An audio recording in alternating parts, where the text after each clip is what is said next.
Nesta aula, abordaremos o fenômeno de aliasing, um problema fundamental em processamento de sinais, e entenderemos as implicações do uso de uma taxa de amostragem próxima ao limite de Nyquist. Iniciaremos nosso estudo sobre aliasing amostrando a função f de t, dada por cosseno de u vezes 2π sobre n vezes t, utilizando n amostras uniformemente espaçadas. Neste caso, a variável t assume valores inteiros de 0 até n-1.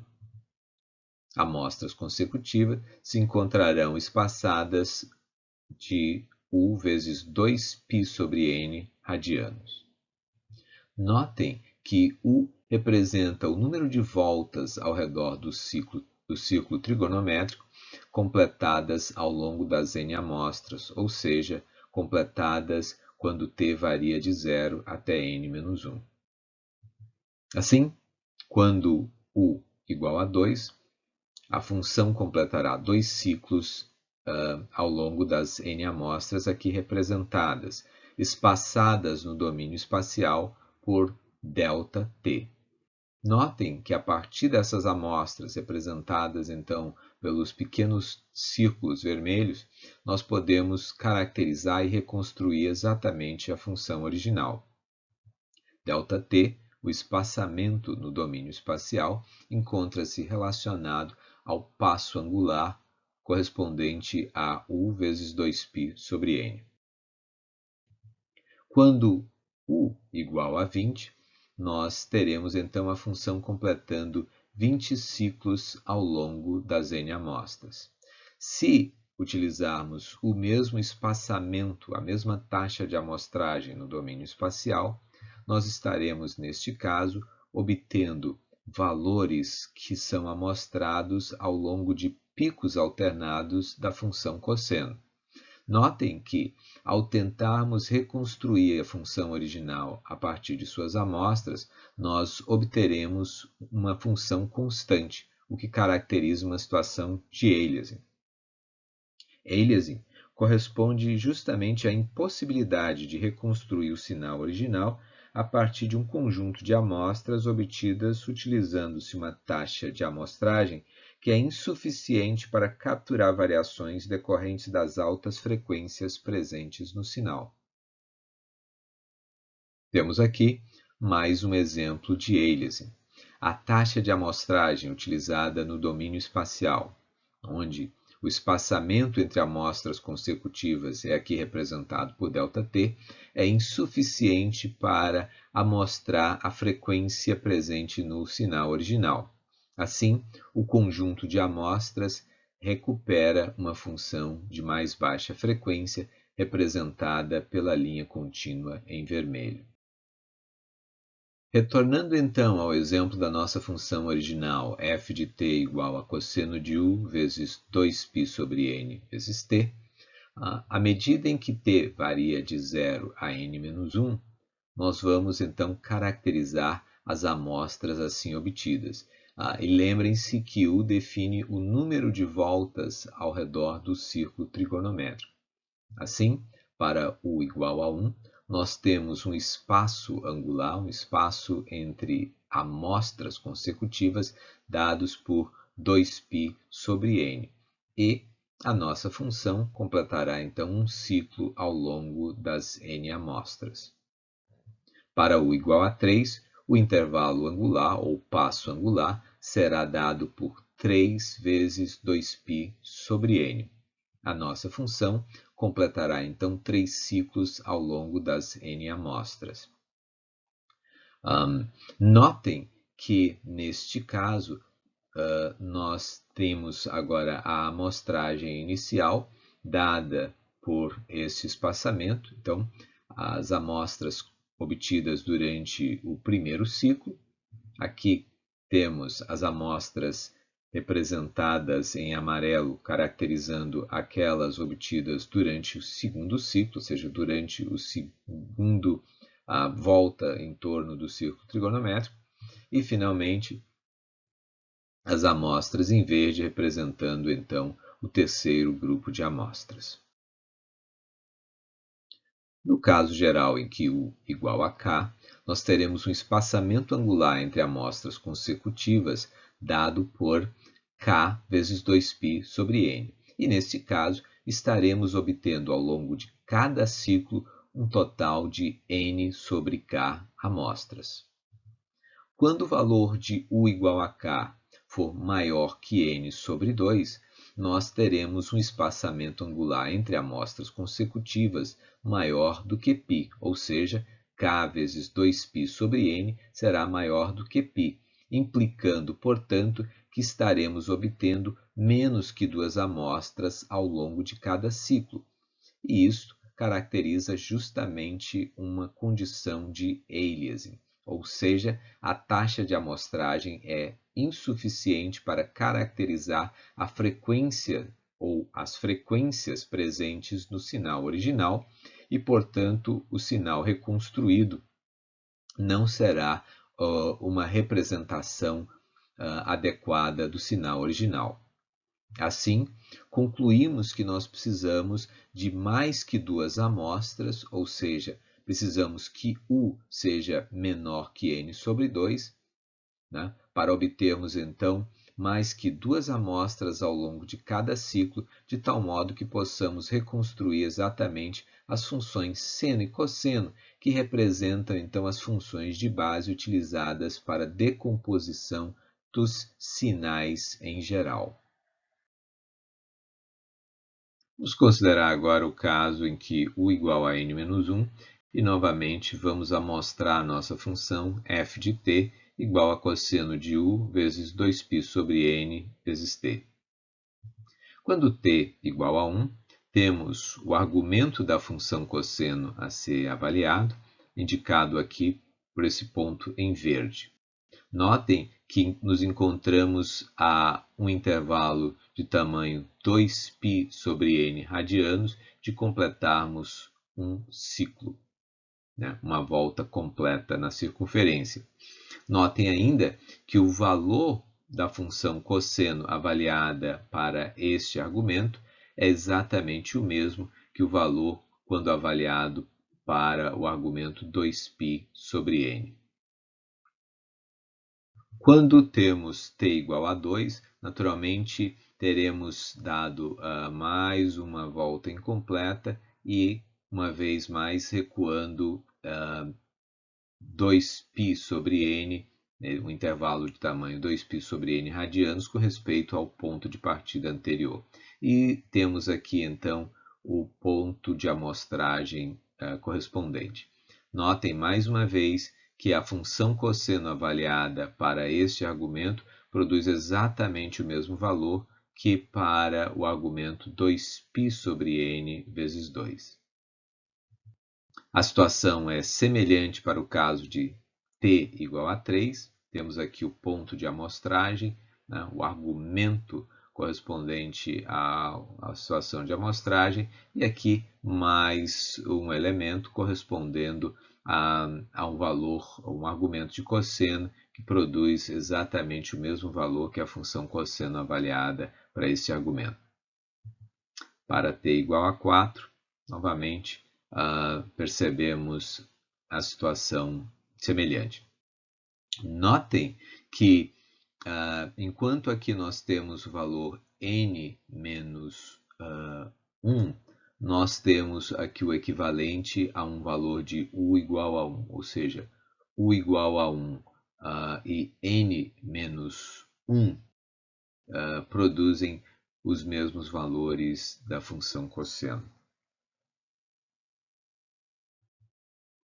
Vamos considerar então agora o caso mais geral e entender o que estava se passando então na situação anterior. Vamos considerar, portanto, o caso da função cosseno de n menos u vezes 2π sobre nt. Nós podemos agora distribuir a multiplicação. Naturalmente, este n cancela o valor do denominador, restando no primeiro termo 2π vezes t e depois menos o 2πn sobre t. Como trata-se de uma função periódica de período 2π, nós temos o valor de t como sendo um valor inteiro, o valor deste argumento aqui para avaliação da função cosseno nos retorna o mesmo valor que simplesmente cosseno de menos u 2π sobre n vezes t, e como trata-se de uma função par, isto é igual ao valor de cosseno de u vezes 2π sobre nt. O que essa expressão nos mostra é que cosseno de n menos u vezes 2π sobre n vezes t, exatamente o que nós obtínhamos no caso anterior, produzirá sempre o mesmo valor que cosseno de u vezes 2π sobre nt, ou seja, sempre o mesmo valor quando nos deslocamos num sentido e no outro. Então, essa situação nos mostra uma ambiguidade fundamental, visto que as amostras das funções cosseno, nos dois casos, elas vão assumir exatamente os mesmos valores à medida em que t varia de 0 até n-1. E isso, gente, é a essência do processo de aliasing.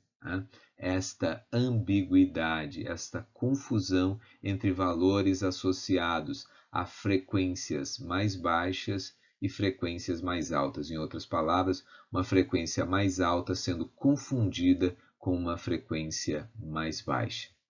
Neste caso, eu estaria fazendo u voltas ao longo da variação de t de 0 a n, enquanto que neste caso estaríamos fazendo n menos u voltas à medida em que t varia de 0 até n ou n menos 1. Nota que é mais fácil observar esta ambiguidade considerando, por exemplo, os gráficos da função cosseno, neste caso n menos 3 vezes 2π sobre nt, e a função f de t igual a cosseno de 3 vezes 2π sobre nt. Notem que, ao amostrar ambas as funções, utilizando n amostras, nós vamos obter exatamente os mesmos valores, e isso aqui está representado pelos gráficos exatamente iguais. Bem, considerando agora o caso do seno, novamente nós podemos distribuir a multiplicação e vamos ter como resultado, então, seno de menos u vezes 2π sobre nt. Como trata-se de uma função ímpar, isso é igual a menos o seno de u vezes 2π sobre n vezes t. Notem que, neste caso, não existe a ambiguidade com respeito a esse espelhamento em relação ao eixo horizontal. Entretanto, se nós lembrarmos que a transformada de Fourier ela decompõe um sinal em uma série de senos e cossenos que são escalados por coeficientes e que, em função do uso da fórmula de Euler, tais coeficientes sempre aparecem como pares de complexos conjugados, o que a gente conclui é que se torna impossível distinguir as componentes das frequências n-u e a frequência u. Então, se não vejamos, notem que o termo de cosseno será sempre igual. Okay? E como os coeficientes aparecem na forma de pares de complexos conjugados, e o sinal então vai estar variando para a componente do seno, notem que, muito embora eu tenha um valor de seno positivo nesta porção da circunferência e um valor de seno negativo nessa porção, o que nós temos agora que considerar é, por exemplo, a situação em que, digamos, o coeficiente associado à componente que tem seno, um valor positivo, suponha que este seja o valor positivo. Naturalmente, por conta do complexo conjugado, o valor negativo, o coeficiente negativo, estaria associado à componente do seno, que tem também, que avalia para um valor negativo. O produto das duas produziria o mesmo valor, e no caso, positivo.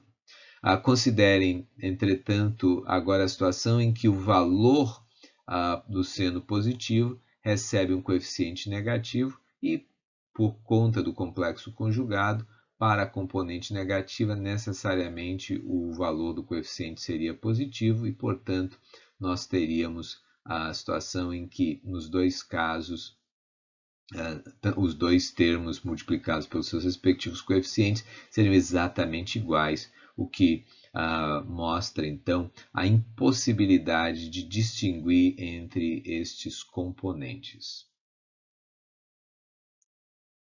Visto que existe esta ambiguidade, o que podemos então fazer para evitar a ocorrência de aliasing?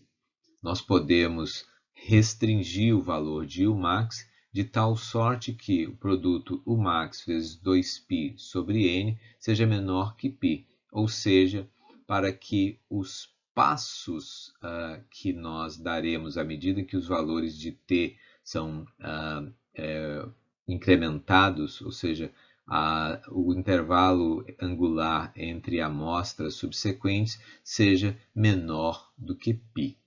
Neste caso, nós vamos evitar o problema da ambiguidade que foi observado anteriormente. Notem que nós podemos isolar o valor de Umax, né? Neste caso, obtendo, portanto, que Umax deve ser menor que n sobre 2. E isso é exatamente o limite de Nyquist que nós já encontramos numa aula anterior. Aqui, apresentado como o máximo múltiplo da frequência fundamental deve ser menor do que metade do número de amostras utilizado no processo de amostragem uniforme. E esta é uma forma alternativa de apresentar o teorema da amostragem, também já conhecido de vocês. Neste caso, o max representa o máximo múltiplo da frequência fundamental, que pode, um sinal que pode ser amostrado de maneira uniforme, né, utilizando N amostras, e ainda assim ser reconstruído exatamente. Observem que é possível sim amostrar frequências mais altas ou sinais com frequências mais altas, mas neste caso será necessário aumentar o número de amostras n. Notem que, à medida em que o valor de n aumenta, o espaçamento angular dado por u vezes 2π sobre n, ele reduz, à medida, naturalmente, né, que o denominador aumenta. E isso, ao reduzir o tamanho do passo angular, nós podemos agora aumentar o valor de Umax apropriadamente. Nesse momento, nós já entendemos a ambiguidade que leva à ocorrência de aliasing e vamos agora, então, reforçar a nossa intuição por meio de um exemplo e vamos entender por que o max precisa ser menor que n sobre 2. Para tanto, vamos considerar novamente a nossa função f de t igual a cosseno de u vezes 2π sobre n vezes t e vamos considerar um caso concreto em que a função é amostrada utilizando n igual a 32 amostras. Bem, à medida em que os valores de t variam de 0 até n-1, considerando então a frequência máxima possível menor do que π. Né? Considerando então a medida em que t varia de 0 a n-1, nós teríamos a nossa primeira amostra nesta posição. Como u vezes 2π sobre n é menor que π, e nós vamos dizer que esse valor, então, é delta unidades menor do que π, quando avaliarmos para t igual a 1, nós obteríamos a seguinte amostra. Estamos delta unidades de chegarmos na posição no ângulo π radianos. Naturalmente que, à medida em que t é incrementado, nós vamos, por exemplo, para t igual a 2, agora vamos nos encontrar 2 unidades de completarmos este ciclo, aqui, né? Uma volta completa na circunferência. Quando t igual a 3, nós estaremos a 3 intervalos de delta e assim sucessivamente. Então, nós podemos observar aqui na animação o valor correspondente de t e as posições amostradas. Notem que nesse momento nós temos amostras variando de t igual a 0 até t igual a 16 e nenhuma delas sofre daquele problema de ambiguidade, ou seja, de ter o valor de cosseno igual na outra semicircunferência, na outra porção da circunferência, né? Então, por exemplo, aqui nós temos sempre unidades que são múltiplos pares aqui das distâncias daquele intervalo delta, enquanto que aqui sempre os valores ímpares de múltiplos de delta.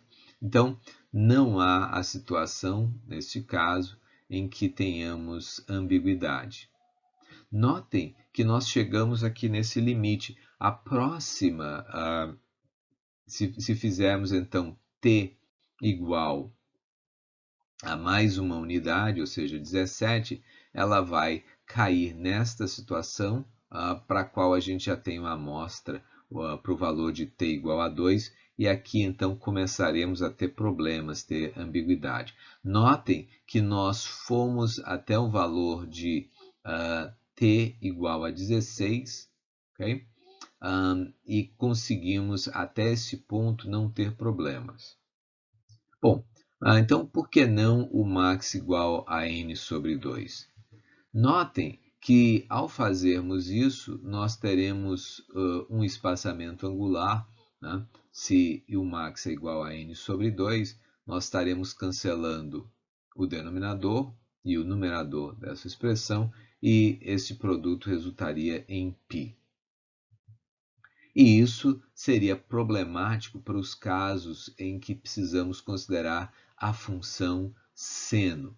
Lembrem-se que o max vezes 2π sobre n vezes t seria igual a, o argumento seria igual a π vezes t, e neste caso sempre igual a zero. Ou seja, se utilizarmos uma frequência, se permitirmos que o valor de Umax seja exatamente igual a n sobre 2, ao tentarmos amostrar uma função seno, ela seria amostrada sempre no valor zero, e, portanto, a reconstrução estaria incorreta. Estaria, a partir desse conjunto de amostras, reconstruindo uma reta na origem e não a função seno. E, naturalmente, isto não é desejado. Nós precisamos, então, ser capazes de reconstruir, de amostrar funções seno e cosseno. Elas são as funções de base para que nós possamos, por meio da transformada de Fourier, representar todas as demais funções. Tá? Notem que, neste caso, nós podemos utilizar, e assim devemos utilizar, o valor de Umax menor que n sobre 2, resolvendo então estes problemas. Notem que, à medida em que o max é ligeiramente menor que n sobre 2, a gente estaria agora não exatamente nessa posição, um pouquinho, um ponto um pouquinho acima, depois duas dessas diferenças de unidades um pouquinho abaixo, 3, 4, 5 e assim sucessivamente, e seríamos capazes de reconstruir a função seno sem problema algum. Agora que nós entendemos porque a máxima frequência precisa ser menor, estritamente menor que o número de amostras sobre 2, vamos considerar agora o impacto do número de amostras sobre a representação de um sinal, né? Então, observando a representação das funções cosseno e seno, à medida em que nós alteramos o número de amostras n, nós automaticamente alteramos as nossas funções de base, tá? Porque estaremos implicitamente alterando as frequências associadas a essas funções. Então, serão conjuntos diferentes de funções de base que estarão sendo utilizados à medida em que nós utilizamos um número de amostras diferente, ainda que para mostrar o mesmo sinal. Lembrando que no domínio frequência o espaçamento entre as amostras é dado por 1 sobre o período do nosso sinal, e nesse caso o período é n, o espaçamento é 1 sobre n. E, naturalmente, à medida em que o valor de n aumenta, reduz-se o intervalo 1 sobre n e, portanto, aumenta-se a resolução no domínio frequência. Nós vamos analisar e observar esse fenômeno ainda em breve nesta aula. Assim, um sinal S, ele, ao ser amostrado utilizando diferentes números de amostras, por exemplo, N1 e N2, ele terá diferentes representações espectrais, muito embora ambas representem exatamente o mesmo sinal.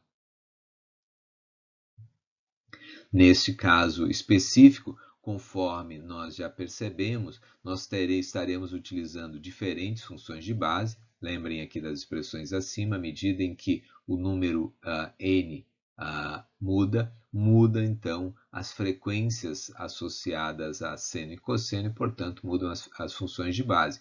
E, consequentemente, muda também o número de coeficientes, o número de funções de base, naturalmente, né?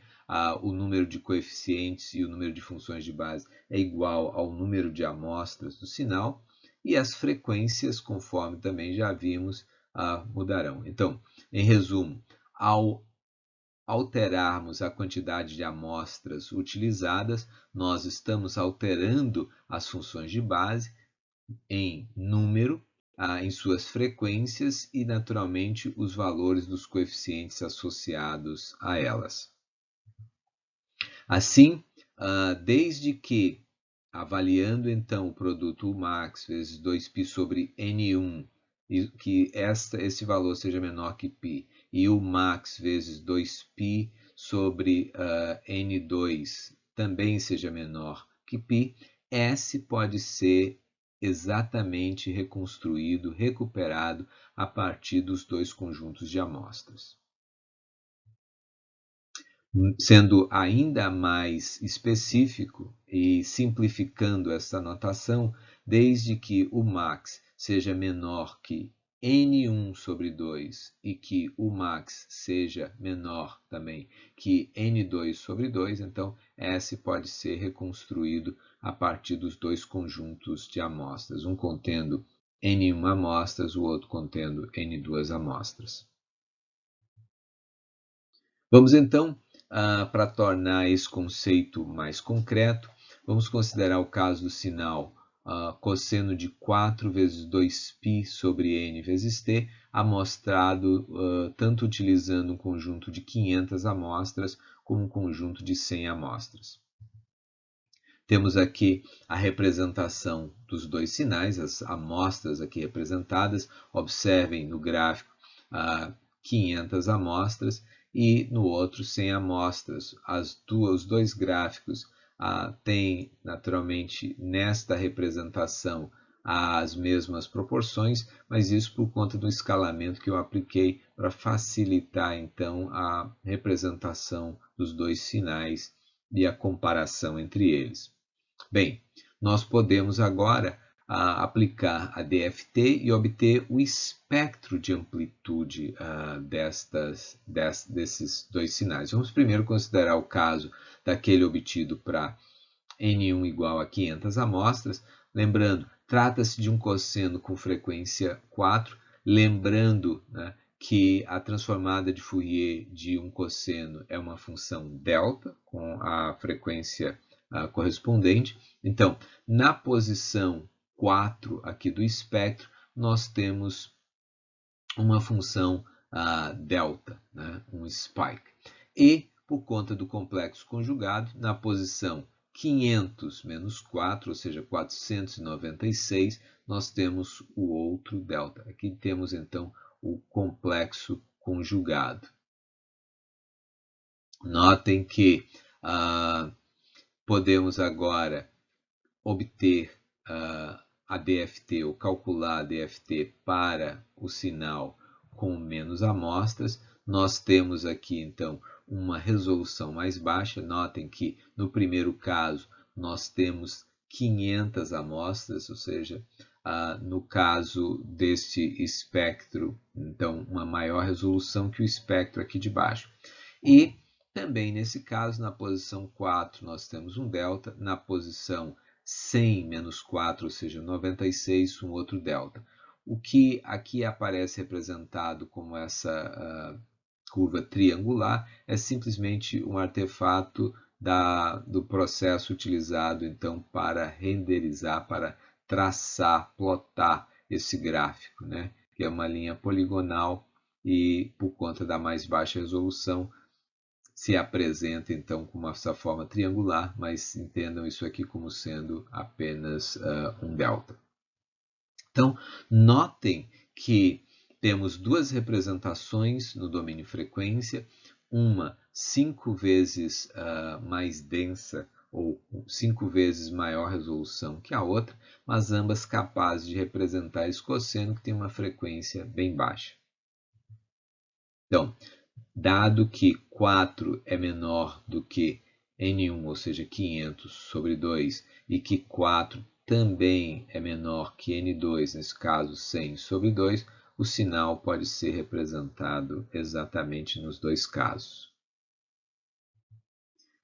Vamos considerar agora, então, um outro sinal sobre o nosso sinal de base, né, utilizado anteriormente. Vamos agora somar a ele, vamos compor um outro sinal, agora com uma frequência bem mais alta, então 60, né? Digamos 60 Hz, se nós considerarmos aqui o nosso tempo medido em segundos, e uma amplitude de 0,5. E vamos novamente amostrar usando 500 amostras e 100 amostras. Vamos ver o que acontece. Esse, então, é o sinal mostrado utilizando 500 amostras. Notem a componente de mais baixa frequência, então, completando 4 ciclos neste período que envolve 500 amostras, enquanto que a componente de mais alta frequência ela realiza 60 ciclos ao longo dessas 500 amostras. Okay? Observem ainda que a amplitude do sinal da componente de baixa frequência é 1, ou seja, o valor do cosseno varia de -1 até 1, e este aqui então varia com amplitude meio, varia de -meio a meio. Portanto, na composição, centrado aqui em 1, vai variar de meio até mais 1,5, e na parte negativa também podendo chegar até -1,5. Bom, vamos ver então como fica o sinal amostrado utilizando apenas 100 amostras. Em seguida, nós faremos então uma consideração. Notem que o sinal é diferente. Em breve nós entenderemos o que está se passando. Vamos, nesse momento, considerar aqui o espectro de amplitude desse sinal. Nós temos, aplicando a DFT, nós temos então a frequência 4 aqui representada, né? O seu complexo conjugado na posição 496, e temos também a frequência 60 aqui, correspondente então na posição 440, representando então o complexo conjugado. Nós temos metade da amplitude, certo? Lembrem-se que no final a IDFT ela vai dividir os componentes, todos os termos, né, durante o processo de reconstrução do sinal original, vai dividir pela soma das componentes, vai dividir todos então por 500, são 500 amostras. Aqui nós temos neste delta aqui nessa uma altura de 250, 250, são as duas componentes de cosseno. E ao ser feita a transformada inversa, nós estaríamos então com esses 250 mais os outros 250, 500 dividido pelas 500 amostras aqui no domínio frequência, nós recuperaríamos no domínio espacial amplitude de 1. E neste caso aqui, então, essas têm metade, recuperaríamos aplicando a transformada inversa a amplitude 0,5. Ok. Muito bem, então esse sinal pode ser adequadamente representado com 500 amostras. Vamos analisar agora o espectro no caso então do mesmo sinal amostrado com 100 amostras. O que nós observamos aqui então é uma situação diferente e que caracteriza aliasing e nós já vamos entender o que se passa. Notem a frequência 4 naturalmente representada adequadamente, seu complexo conjugado aqui, né, na posição 100 menos 4,96 e temos a frequência 60 aqui representada. Tá? Frequência associada àquele cosseno. Entretanto, 60 é maior que metade do número de amostras, ou seja, ela está além do nosso limite de Nyquist. Isso implica em que ela vai ser interpretada como uma frequência mais baixa, né? Isso vai produzir aliasing e ela vai ser interpretada como sendo, então, uma frequência n-u, conforme nós vimos anteriormente. Observem que isto aqui é uma situação semelhante àquela em que, dada uma frequência que passou do limite de Nyquist, aqui o nosso, quando U vezes 2π sobre n passa então deste valor de π, ela vai ser confundida com uma frequência mais baixa, n-u, vezes 2π sobre n. Exatamente isso que está acontecendo aqui.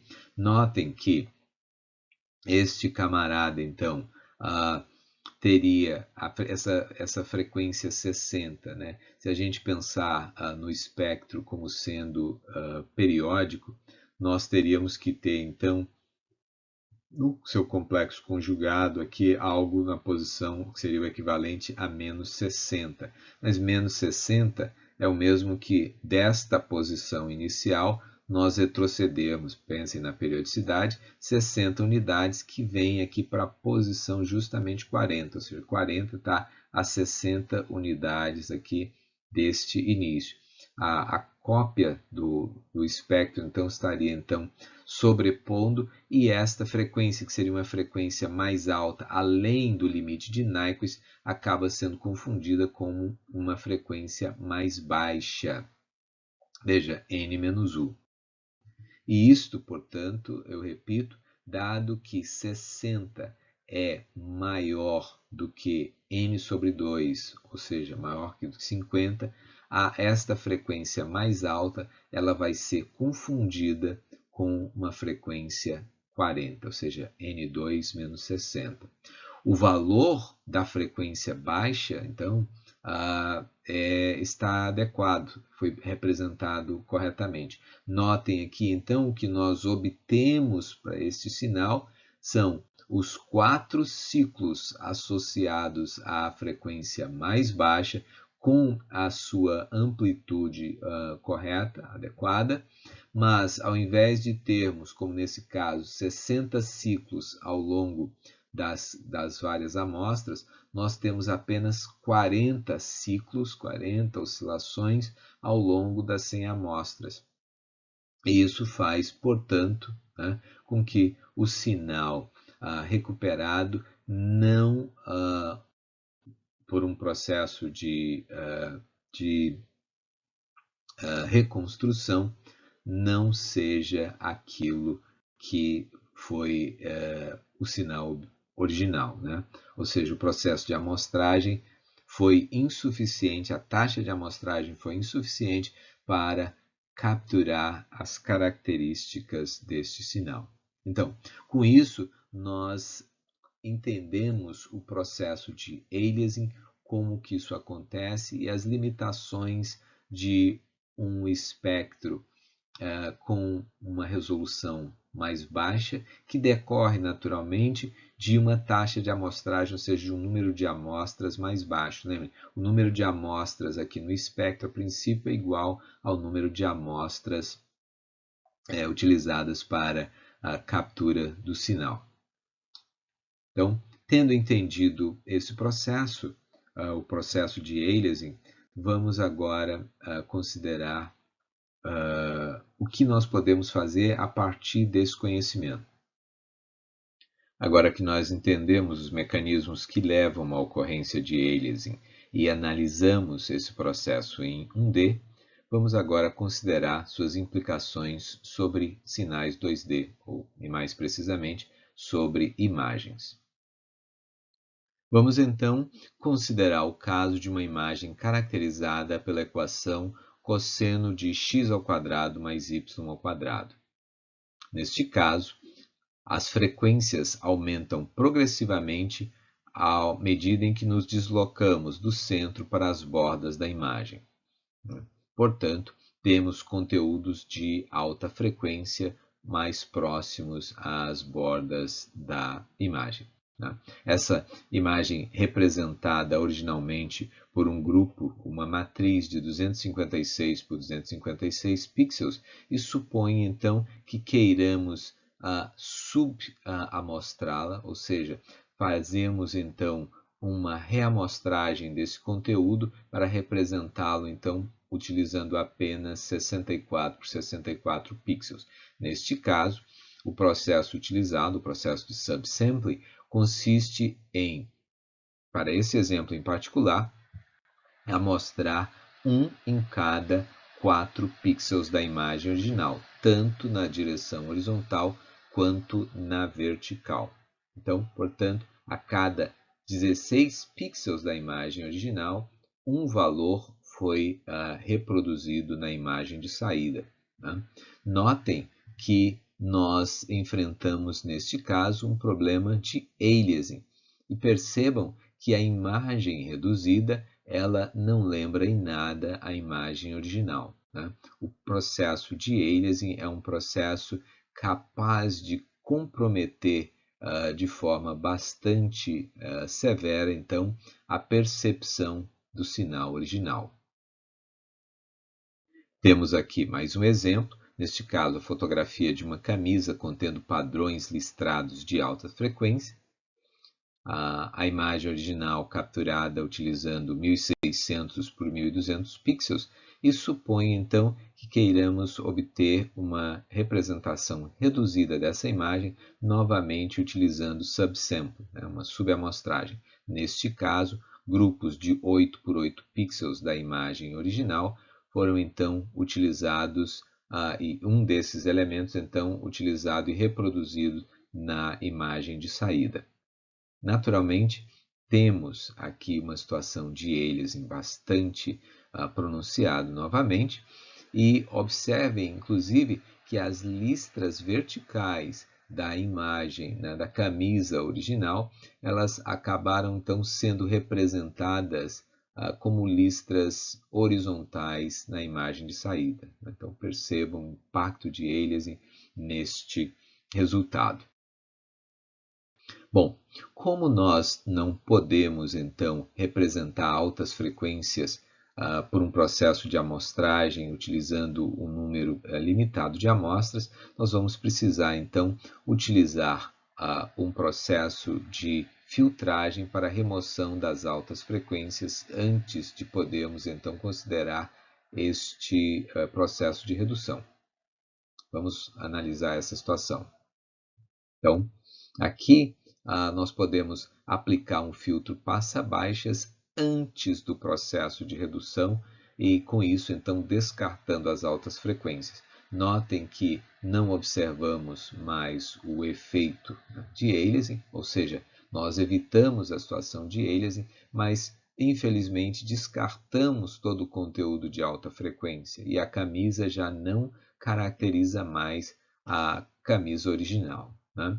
Para isso, então, utilizamos um processo de reamostragem que foi proposto então pelos colegas Diego Nerhab e Lewis Hoppe. Notem que, conforme já mencionado, infelizmente, o conteúdo de alta frequência foi descartado. Então, nós vamos agora considerar uma alternativa. Essa alternativa corresponde a aplicar um processo conhecido como Spectral Remapping antes de aplicarmos o processo de downscaling. Spectral Remapping é uma técnica que foi desenvolvida então pelos professores Eduardo Gastal e Manuel Oliveira, né, aqui do Instituto de Informática da URGS. E uma vez que esse processo é aplicado à imagem original, neste caso, o conteúdo de alta frequência no espectro é deslocado, é transferido para regiões de baixa frequência que podem ser representadas nesse suporte reduzido da imagem. A partir daí, então, nós podemos utilizar qualquer técnica de downscaling, ou seja, de redução da imagem. Nesse caso em particular, foi utilizada a mesma técnica mostrada no slide anterior de Nerhab e Hoppe. Né? Observem aí que foi evitada a ocorrência de aliasing e nós conseguimos preservar de maneira adequada, então, conteúdos de alta frequência que caracterizam o sinal original, né? Caracterizam a camisa original. Vamos agora analisar a situação envolvendo o Sub-Nyquist Sampling, ou amostragem Sub-Nyquist, que apesar de introduzir artefatos perceptuais na representação do sinal amostrado, não caracteriza a ocorrência de aliasing e, portanto, não compromete a reconstrução do sinal original. Bem, artefatos Sub-Nyquist estão associados ao que nós chamamos de uma amostragem Sub-Nyquist, que é aquela em que a frequência ela se aproxima do limite de Nyquist, ou seja, o U tende a N sobre 2. E isso acaba introduzindo alguns efeitos visuais bastante interessantes. Por exemplo, se nós considerarmos a função cosseno de 499 vezes 2π sobre 1000 vezes t, aqui nós temos então um plot dos valores amostrados. Bem, o que nós temos numa situação como essa é que o produto U vezes 2π sobre n, ele se aproxima bastante de π. Né? Então, isso é igual a π menos delta, o que nos permite, por exemplo, reescrever a nossa expressão como sendo basicamente cosseno de π menos delta vezes t, e aí nós podemos usar um processo semelhante ao utilizado há pouco em nossa aula para avaliarmos a situação considerando as amostras para t variando de 0 a n. E aí, bem semelhante ao que nós mostramos anteriormente, nós temos essas amostras alternadas. Observem que neste caso a gente parte, por exemplo, de um valor onde o cosseno é de 0, então vale 1, depois para um valor muito próximo de menos 1, que alterna para um valor próximo de 1, mas vai decaindo em magnitude, depois um valor ainda um pouco mais afastado de menos 1, depois um valor que volta a ser positivo, mas cuja magnitude vai diminuindo, ou seja, o que nós estamos observando é um zigue-zague na vertical onde as magnitudes vão sendo reduzidas. Eventualmente, chegamos ao valor 0, por exemplo, aqui para essa amostra 8, e depois disso os valores se invertem, né? Então, os valores que antes eram positivos passam a ser negativos e vice-versa. O fato relevante é que, apesar desta representação visual um pouco peculiar, os valores, né, da frequência utilizado aqui, como o valor de U ainda é menor do que o número de amostras sobre 2, este sinal pode ser reconstruído exatamente a partir de suas amostras.